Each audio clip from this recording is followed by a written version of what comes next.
আসসালামু আলাইকুম। আশা করি সবাই ভালো আছেন।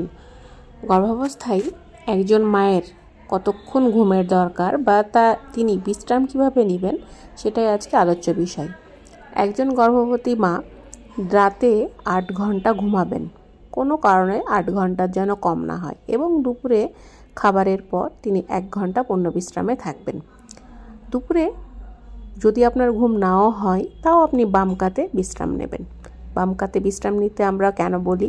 কারণ বাম কাতে বিশ্রাম নিলে বাচ্চার রক্তের সার্কুলেশনটা ভালো হয়, যার জন্য বাচ্চা ভালো থাকে, বাচ্চার ওজন খুব ভালো মতো বা বাচ্চার গ্রোথ খুব ভালো মতো হয়। কোনো মায়ের যদি ঘুম ঠিক মতো না হয় তাহলে সে দিনে একটু হাঁটাচলা করবে এবং রাতে তাড়াতাড়ি শুতে যাবে। স্ট্রেসফুল কন্ডিশন থেকে মায়েরা দূরে থাকবে। তাহলে একটা মায়ের রাতে সর্বোচ্চ 8 ঘন্টা ঘুমাতে হবে। 8 ঘন্টা ঘুম কম হলে দেখা যাবে সারাদিন শরীর খারাপ করবে।